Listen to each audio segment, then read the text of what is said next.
ধরুন আপনি একটি দোকান কিনেছেন, আপনার দোকানটিকে যদি অনেক আকর্ষণীয় এবং সুন্দর দেখায়, দ্রুত আপনার দোকানটিকে গ্রহণ করে নিন। একইভাবে যদি আমরা একটা ওয়েবসাইটের কথা চিন্তা করি, ওয়েবসাইট যত আকর্ষণীয় এবং সুন্দর দেখাবে, মানুষ তত দ্রুত ওয়েবসাইটটিকে গ্রহণ করে নিন। একটি ওয়েবসাইটকে সুন্দর এবং আকর্ষণীয় করে তোলার পিছনে মেনু বারের গুরুত্ব অনেক বেশি। তাই আজকে আমি দেখাবো একটি আকর্ষণীয় মেনু বার, যা শুধুমাত্র HTML এবং CSS দিয়ে তৈরি করা হয়েছে।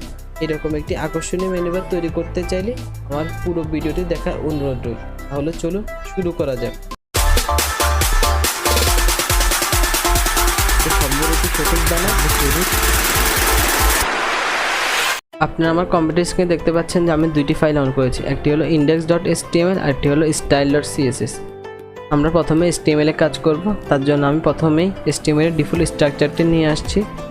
অ্যান্ড আমি এখন এখানে টাইটেলটি সেট করে ফেলি। আমি এখানে টাইটেলের নাম দিচ্ছি ওয়েবসাইট মেনু। অ্যান্ড নেক্সট আমি এখানে CSS ফাইলটি লিঙ্ক করে ফেলবো। লিঙ্ককে কল করে CSS ফাইলটির নাম style.css। CSS ফাইলটি চেক করে দেখি আমার সঠিকভাবে কি কাজ করছে কিনা বা লিঙ্ক হয়েছে কিনা। দেখতে পাচ্ছেন যে আমার CSS ফাইলটি কিন্তু কমপ্লিটভাবে কাজ করছে। এখানে এগুলো আপাতত ডিলিট করে দিই। নেক্সট আমরা বডির কাজ করব। বডির কাজ করার জন্য প্রথমে আমি সেকশন ট্যাগটি নিচ্ছি, সেকশন অ্যান্ড ক্লাস নেম দিচ্ছি আমি মেইন। তারপর আমি UL ট্যাগকে কল করছি।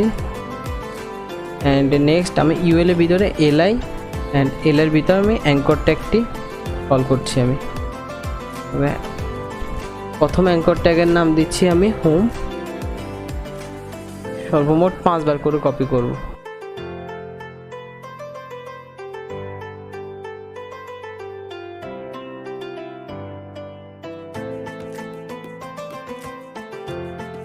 এন্ড লাস্ট সেকশনের নাম দিব আমি গিটহাব। আমরা যদি এখন আউটপুটটা দেখি, আমরা দেখতে পাচ্ছি যে আমাদের মেনুর প্রতিটা সেকশনে কিন্তু এখানে শো করছে। এখন আমাদের এখানে HTML এর কাজ শেষ। এখন আমরা নেক্সট CSS এর কাজ করব। সর্বপ্রথম আমি CSS এর কাজ করার জন্য আমি মার্জিন এন্ড প্যাডিংটি 0 পিক্সেল করে নিচ্ছি। প্রথমে দিচ্ছি মার্জিন 0 অ্যান্ড লাস্ট প্যাডিং দিচ্ছি আমি 0। আমি একটা আউটপুটটা যদি দেখি, দেখতে পাচ্ছেন যে আমার মার্জিন প্যাডিং 0 পিক্সেল কাজ করছে।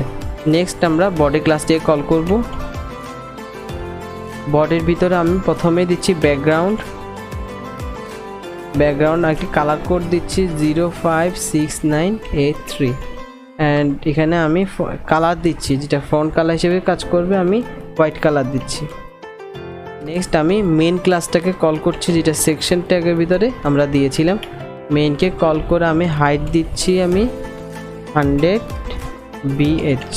পর আমি UL কে কল করব। UL কে কল করে আমি width 80%, margin 0, auto, background white, padding 20 pixel 0,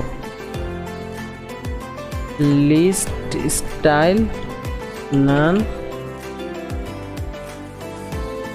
text align centre,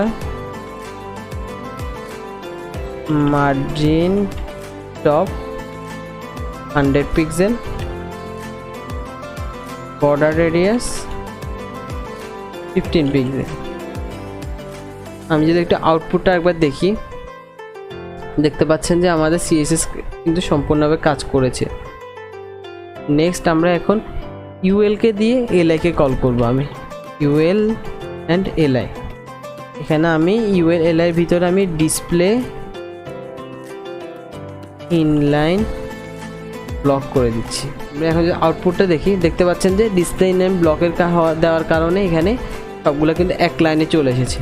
and এরপরে আমরা UL li কে দিয়ে আবার UL অ্যান্ড li কে দিয়ে আমি অ্যাঙ্কর ট্যাগটাকে কল করছি, যার মধ্যে আমি প্রথমে দিচ্ছি display block, padding 15 pixel. Text decoration, none, colour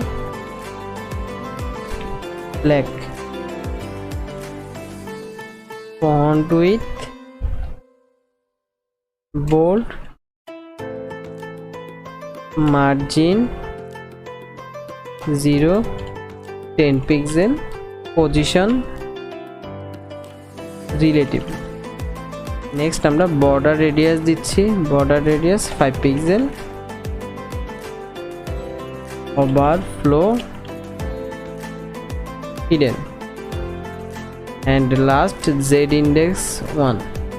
এখন আমরা যদি আউটপুটটা দেখি, দেখতে পাচ্ছেন যে আমাদের সিএসএস কিন্তু সম্পূর্ণভাবে কাজ করেছে। আমরা ইউএল এলআই অ্যান্ড অ্যাঙ্কর ট্যাগের হোভারটাকে আমরা কল করব। এখন UL LI and anchor tag দিয়ে হোভারকে কল করছি। হোভার হওয়ার পরে আমরা এখানে আমাদের হোভার করার পর যেন কালারটা হোয়াইট হয়ে যায়, আমরা তার জন্য হোয়াইট কালার করে দিচ্ছি। আমরা এখন যদি দেখি, দেখতে পাচ্ছেন যে আমাদের হোয়াইট কালারটা কিন্তু হয়ে গেছে। হোভার করার পরে আমাদের হোয়াইট কালারটা চলে আসছে। নেক্সট আমরা ইউএল এলআই অ্যান্ড অ্যাঙ্কর ট্যাগের বিফোরকে কল করব। ইউএল এলআই অ্যান্ড এ দিয়ে বিফোরকে কল করছি, বিইএফও বিফোর। বিফোরের ভিতরে আমি ট্রানজেকশন দিচ্ছি, আমি ট্রানজেকশন অল দিচ্ছি প্লাস 0.5s, সেকেন্ড দিচ্ছি অ্যান্ড লেফটে থাকবে 0। নেক্সট আমরা ইউএল এলআই অ্যাঙ্কর ট্যাগ দিয়ে আমরা আফটারকে কল করব। তারপর আমি এখানে রাইট দিচ্ছি 0। পরবর্তীতে আমি UL LI and anchor tag দিয়ে বিফোরকেও কল করব, আফটারকেও কল করব। তাহলে চলুন করে ফেলি। ইউএল এলআই এ দিয়ে আমি প্রথমেই বিফোরকে কল করছি, তারপর একটা কমা দিয়ে নিচের লাইনে গিয়ে যাব, তারপর আমি আবার আফটারকে কল করব একইভাবে। আফটার প্রথমে দিচ্ছি position absolute with 0 pixel, height 100%, top 0, bottom 0, background code হলো #0046D3। ট্রানজেকশন দিচ্ছি আমি অল 0.5 সেকেন্ড, মার্জিন অটো,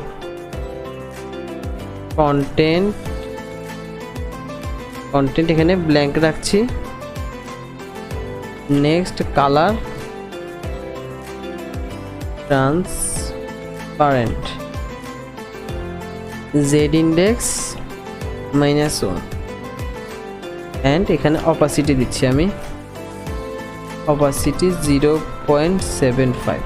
পরবর্তীতে আমরা ইউএল এলআই অ্যান্ড অ্যাঙ্কর ট্যাগের হোভারকে আফটার এবং বিফোর করব। তাহলে চলুন শুরু করা যাক। UL LI anchor tag hover, তারপর আবার এখন আফটারকে কল করছি।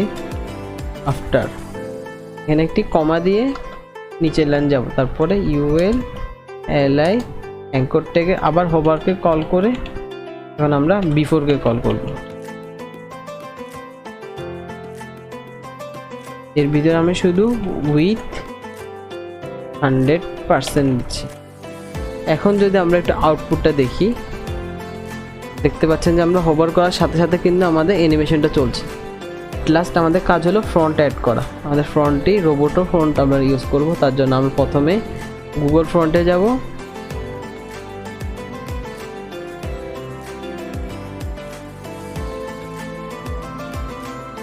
HTML ভিতরে গিয়ে আমরা এটা CSS এর লিঙ্কের নিচে দিয়ে এটা পেস্ট করে দেব। নেক্সট আমরা এখন এখান থেকে আমাদের যে CSS এর যে লিঙ্কটা আছে ওইটা নিয়ে আসব, কপি করে নিচ্ছি আমি। অ্যান্ড নেক্সট আমি এখানে বডিতে এখানে অ্যাপ্লাই করছি। দেখতে পাচ্ছেন যে আমার ফ্রন্টগুলো কিন্তু কাজ করেছে। আমি আমার ভিডিওগুলোতে চেষ্টা করি খুব সহজে সুন্দরভাবে HTML এবং CSS কে অ্যাপ্লাই করার জন্য। কোনো জটিলভাবে বা কোনো জটিল পদ্ধতিতে আমি কোনো কিছু অ্যাপ্লাই করছি না। আমার ভিডিওতে ভালো লেগে থাকে অবশ্যই আমার ভিডিওতে একটি লাইক দিবেন। অ্যান্ড এরকম আরও সুন্দর সুন্দর সহজভাবে কোডিং দিয়ে HTML CSS এর মাধ্যমে অ্যানিমেশনগুলো করতে চাইলে অবশ্যই আমার চ্যানেলটি সাবস্ক্রাইব করে রাখবেন। সামনে আরও আমরা ইন্টারেস্টিং যে প্রজেক্টগুলো, আমরা প্রজেক্ট ওয়ারে কাজগুলো করব। প্রজেক্ট ওয়ারে আমরা অ্যানিমেশন বা একটা প্রজেক্টকে আমরা 3 ভাগে ভাগ করে আমরা কাজগুলো আনব।